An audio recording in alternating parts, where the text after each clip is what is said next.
All right, welcome. UAB travels to Memphis this Saturday night for a game on ESPN2 against their rivals with a battle for the Bones Trophy on the line. So with that, I'll kick it over to Coach. Battle for the Bones week. Fired up. Disappointing loss on Saturday. Thought we had the game in hand and found a way to lose it in the fourth quarter, which is disappointing, but it showed a lot of signs of improvement, and kids played hard throughout the entire game. So proud of them for that. Questions? Coach, this rivalry goes back. What are you excited about? Tell me about this Memphis and UAB rivalry in all sports, really, but football. Yeah, the short time I've been here, you can see and feel the intensity of it. Last year it was something that our kids got really excited for. We had a lot of adversity going into that week, and they still rallied and practiced their tails off and played really well for half of football. Turnovers got us in the second half,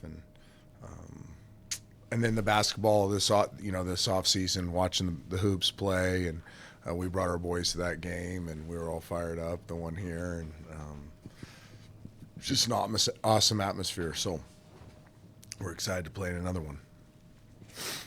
Trent, did you get any further explanation about, I know it wasn't AAC crew, but about the fumble with Kitten and Shank? Yeah, as expected, the 1,000 times that play's run in college football, it's been an incompletion all 1,000 times, except for Saturday, and refs reviewed it and said it should have been an incompletion. I mean, if the ball's completed, it would have gone for passing yards, correct? Pretty simple. First time in the history of that play being called a fumble. You said after the game that you would probably see on tape some opportunities to run in the second half and third quarter that you kind of. There really weren't. We had 3 first down turnovers.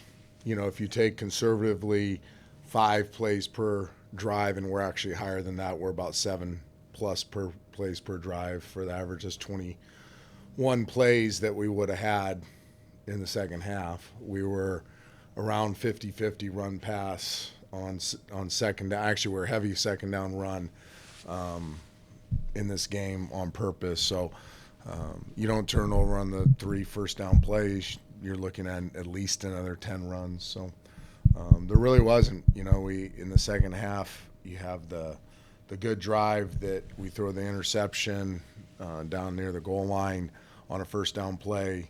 We're heavy run in the red zone, so those would have been some more run opportunities. You have the incomplete pass that's ruled a fumble. That's a first down play to start a drive. You're going to have opportunities to run the ball on that drive, and then you have the screen pass that goes for 10. That's ruled a fumble. That's a first down to first down play, and typically you're going to get more runs called there, and we're on the plus side of the field there. So, I was wondering if there were more opportunities to run in. As I watched the film, it was really the lack of plays because of the turnovers that stopped us from running the ball in the second half. And kind of along that line on a play calling sort of process. A specific example of when you had second and goal from the 2, and you throw two. Yeah, that's my regret. If I regret any play calling in the game, it's the second and 2. It was open. It was a good call, and it was open. It was a tough throw. But if I had to do anything all over again, the real regret in that game is not going run there. Probably 4 down territory too. In that process, how much of it, when you do call a play there, how much of it is sort of predetermined? How much of it is the way they're lined up? And kind of what's that process? Yeah, it's a balance. We had a really good drive getting down there, and kind of felt like I had felt that we had suckered them into kind of a run profile defense, and we did get the safety to play really low on the run on that play and pop the tight end in the back corner, and it was in the play called was a play action that was designed for that area of the field, but I wrote on my call sheet before the game, best call in those situations, not momentum call. And we had 3 other better calls that were runs that should have gone to. Coach, Memphis, always a big game. What have you seen from them on tape this year, and what kind of challenges do you think they'll present this weekend? They're a really good team. Very talented. Quarterback's a really good player.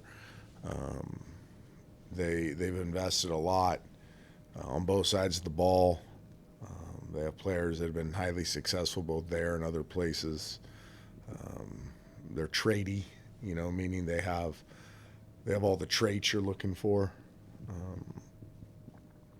They really well coached. So, surprised they've lost two, to be honest with you, with as talented as they are. So it'll be a great challenge. Got to go their place. Rivalry game, night game, which I think is awesome. I think, being able to play those night games and on ESPN2 should be an incredible environment. But they're a very talented football team. Coach, I'm curious. This is kind of a generic question, but what have you learned about yourself and your leadership with your staff and everything through this season? I've tried to be very consistent. I've tried to be faithful in what I believe in, treat people well. I've pushed back against some common beliefs that, when things don't go well, you blame others and ride them harder. I like these people. I like the building. I want to treat them well. I want them to feel valued whether we're winning or losing. So I've tried to stay consistent there. I think one thing I've learned about my leadership style in the 2 years I've done this is I probably try to do too much, so I need to push for simplicity. I got a pretty vast football background, and sometimes I try to, boil the ocean. And I think I've done a much better job the last 6-7 weeks of not doing that. But I do think a flaw of mine early has been to try to do too much, both with the staff and with the players. So trying to keep it simpler, more direct, more consistent. And then ultimately just treat people well regardless of circumstance, whether we're winning or losing or things are going poorly on one side of the ball, try to treat people with respect and value them for the investment they make. What is no, you're good. What is loyalty? It seems like you are loyal to these guys in this building. What does that mean? We saw Florida State yesterday blow the whole thing up. What does it mean to you to stay loyal to these guys? Yeah, I saw that late when I got home last night. And you never know what that was motivated by. You don't know if that's admin or the head coach. I don't know what I've never seen it work where the interim guy comes in, the consultant comes in to fix everything, or you blow up one side of the ball and all of a sudden that's the secret sauce that's going to make you play better the rest of the year. Sometimes it gives you a spark for a week or two. But this is all of our fault. This is not one person's fault. If anybody, the majority of the blame should go on me, not the rest of the staff. So I've just never seen it work. So I wasn't going to do that. I do think we do live in a meritocracy, and I do think when the off season comes, you need to evaluate everything. But in season, I've never seen a reason to make dramatic changes. How's the overall team morale heading into this Memphis game? And, how do you motivate some guys, too, especially knowing that the bowl game is out of reach? Yeah, I haven't met with them yet, so I will see them tonight, and I'll get a better temperament on their morale. They've been fantastic this year, bouncing back. Obviously, we've had a lot of opportunities to bounce back from defeat, so unfortunately, we're getting good at this. But the morale has been good to this point. I think there's always something to play for. It is very disappointing to be out of bowl contention, but this is a bowl game. It's a bowl game atmosphere. It's a bowl game venue. It's a bowl game team. It's a bowl game network. It's a rivalry game. So for all intents and purposes, this is a bowl game for us. But I think even beyond that, there's so much to play for as a young student athlete. One, you get to, and I will try to remind them of that, as this is a privilege that they get to play college football. So that alone should be enough motivation. But they get to represent the institution. They represent their family's name. They get to create value for themselves in an open market, college football. So there's still a lot to play for. There's a lot to coach for, and we'll approach it that way. Kind of building off Ryan's question too, is for you. I mean, you've been through tough seasons in football plenty of times. Yeah. How different is it going through it as a head coach as compared to as a player? I think you feel. I feel more for other people. It's like I hurt for them. As a player, you tend to probably be a little more caught up in your own disappointments. As a coach, you're responsible for so many people, and you wonder, did I do this right? Did I do that right? Did I set us up for success here? What things could I control? What things can I not control? And but I hurt for people that have invested a lot and aren't getting experienced the fruit of their labor. That's why last week was so exciting. Last week I really felt a lot of joy for players that have pushed through and coaches that have pushed through, and they got to experience some of the fruit. But when you're not as successful as you thought you were going to be, or you want to be, as a coach, you feel responsible for a lot of people. Now, as a quarterback, you kind of do too, because you touch the ball every play. But there's not a lot of things you can do as a quarterback, and in terms of defense or special teams, whatever, the stuff you can't control. As a coach, you feel like you have some control over everything.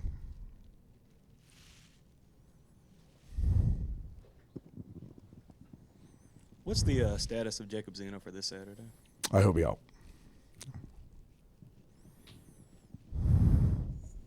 Kind of lost in all this a little bit is the season that Amari, back-to-back seasons that Amari's put together.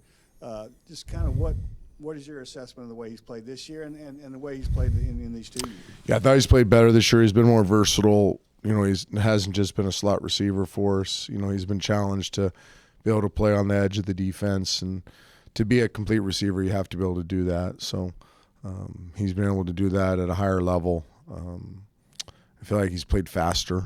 I think he's been more physical when he hasn't had the ball. He's played better without the ball, which is important. He's obviously been very productive. He's had a great attitude, whether he's getting the ball or not. He's had a really good attitude. He's worked really hard in practice. He's really a joy to coach. He wants to get better. He's always working on something. He takes input. He doesn't think he has all the answers. He wants to be great. So been proud of his development this year, and hasn't let external circumstances affect his preparation. As a quarterback guy all your life, Jalen Kitna has not a traditional sort of way to throw the ball, and there's great guys that have done it, not throwing traditional. But just so when you as a quarterback guy, how do you sort of assess his throwing motion? And there's times it seems like he doesn't set his feet, but the ball gets there. And is it just a little, I guess, less traditional? There's some commonalities that are very traditional. His sequencing of his ground force becoming rotational force, the right hip release, the arm going from extended to vertical. Like, there's these things we've studied over time that it doesn't matter whether you're Phillip Rivers, Dan Marino, Aaron Rodgers, whoever, that are consistent. He does need to do a better job of, setting his ankle eye. What you guys call setting your feet is more getting your ankle eye and your back foot positioned to throw the ball. And there's a couple, especially this game, there's a couple plays that he would have been more successful if he did that. The length of his stroke going back doesn't concern me as much as when it drops. The thing we've worked on the hardest is not allowing it to go below his waist. So that's something we'll address this offseason. We've been addressing during the season. There's only so many changes you can make in season. You can make tiny little tweaks. But he's super twitchy. He makes up for whatever untraditional movements he has with his right arm, with how twitchy he is. The speed of his delivery, if you were to put a stopwatch on it, it would be an elite, what we call load to arrival, which is when you start to load the ball to when it arrives at its target, which is really the only thing that matters, right? There's guys that have really strong arms but really slow releases. There's guys that have really quick releases and really bad arms. So the only thing that really matters is from the time you load it, which is kind of hard to recognize unless you have film, but the ball starts to go back, the right leg is planted to the time it arrives at target. So, because that's what a DB is ultimately breaking on.